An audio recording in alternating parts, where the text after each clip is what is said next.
Bartsome Tavern. You must be our new neighbor. Hope you don't mind the smell of my pigs. These days they smell better than the swamp. Thunderstone used to be a quiet farming village beside the vast swamp, known for muddy boots, strong harvests, and very little else. Geery owned good farmland on the edge of town, and for years his carrots, grain, and clover did well enough that the man managed to save a fair bit of coin for himself. Then one season the plague came, not sickness, rabbits, thousands of them. They poured across the fields in endless waves, stripping crops bare almost overnight. Foxes followed after the rabbits. Wolves followed after the foxes. Badgers clawed through fences, and with every passing month, the land seemed to attract fresh ruin from the wilds. Del tried traps, poison, and hired hunters, but nothing slowed the infestation for long. That desperation eventually led him to Hydra, a swamp explorer with the confidence of a gambler and the smile of a man already spending someone else's coin. I still curse the day Geery opened that barn door for him. The two men met beneath swinging lantern light, while rain hammered against the roof overhead. And there, Hydra proposed a solution so absurd, it should have ended the conversation immediately. A Hydra. That's why I prefer pigs. Less heads, fewer arguments. Hydra claimed the creature would devour every pest upon Del's land, before slinking quietly back into the swamp where it belonged. 30 men, 2 months, 20,000 gold pieces. Against all reason, Del agreed. 2 months later, the expedition returned, dragging a massive iron cage through the mud, while terrified horses fought their harnesses in panic. Inside the chains writhed a monstrous Hydra, its many necks twisting endlessly over one another, while jagged jaws snapped at the bars. And somehow, the madness worked. The Hydra tore through the vermin with horrifying efficiency. The fields recovered almost immediately. For a little while, Geery looked like the cleverest farmer in Cormyr. But the rich fields, endless livestock, and easy feeding grounds gave the beast little reason to return to the swamp. Lost one of my best boars that week. Named him Turnip, ate like a king, fought like a mule. Hydra swallowed him in one bite.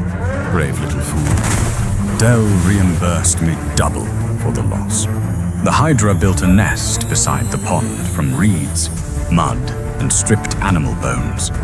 Livestock vanished during the night, and before long the truth became horribly clear. The beast was laying eggs. Geery realized too late that Hydra had delivered not a solution, but a breeding nightmare.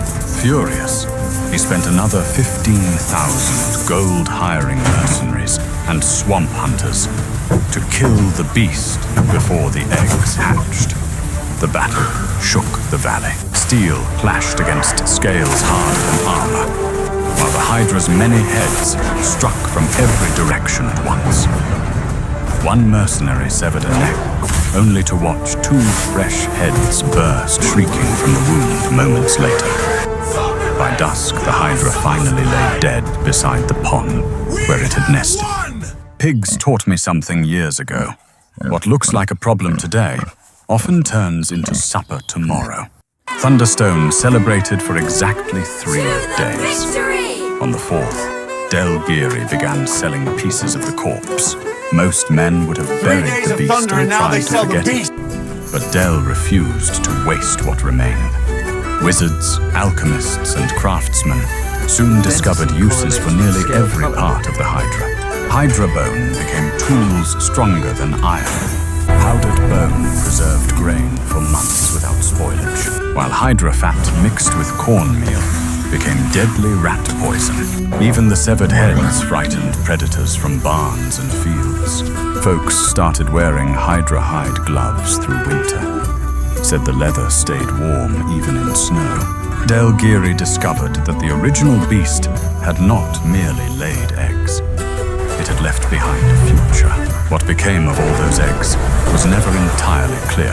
Before long, merchants from Suzail, Arabel, and Marsemba arrived in Thunderstone with heavy purses and dangerous questions.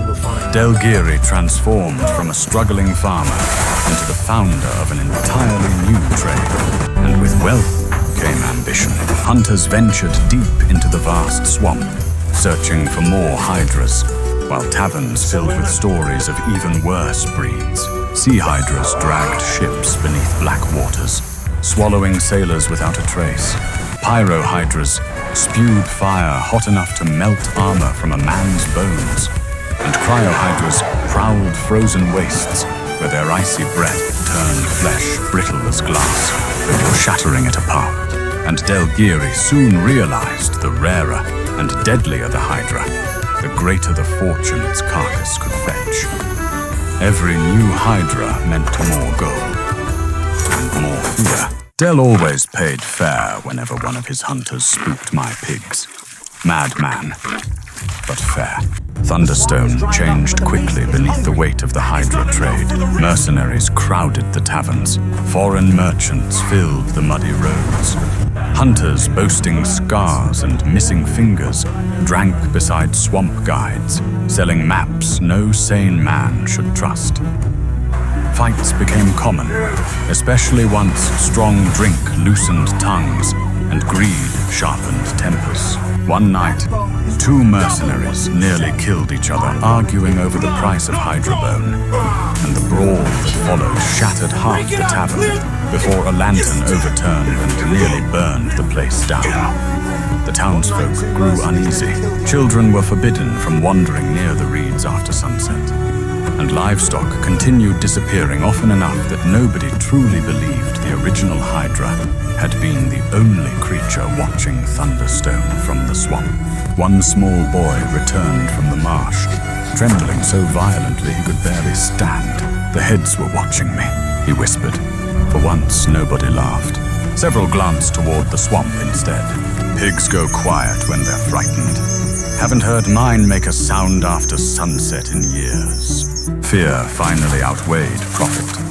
One fog-heavy evening, when half the town gathered outside Geery's home, carrying lanterns, axes, and enough nervous courage to make fools of themselves. Some blamed Del for the disappearances. Others claimed the swamp itself had grown restless ever since the Hydra trade began. Then the swamp answered them. A roar rolled across the marshlands, so deep and unnatural, it sounded less like an animal and more like the earth itself groaning awake beneath the fog. The crowd scattered almost immediately afterward, every ounce of bravery stripped away by the reminder that something enormous still lived beyond the lantern light. That was the night people stopped calling Geery clever and started calling him cursed. The Hydra trade filled purses, but farms nearest to the swamp became nearly impossible to sell. Del eventually began paying several families yearly compensation for the trouble his growing enterprise had brought upon the village. By the time Geery turned old and grey, he possessed enough gold to buy half the farms surrounding Thunderstone. Yet the village never truly slept easy again. Hunters still vanished within the vast swamp. Strange ripples still crossed black water after dark, and when thick fog rolled through the reeds, folks swore they sometimes glimpsed long shapes moving silently beyond the trees. So if you truly plan to settle here beside Thunderstone, neighbor, keep your lantern lit after sunset and your doors barred when the fog grows thick. If someday you hear heavy breathing drifting slowly through the reeds beyond your window, do yourself a favor. Don't count how many mouths are making the sound.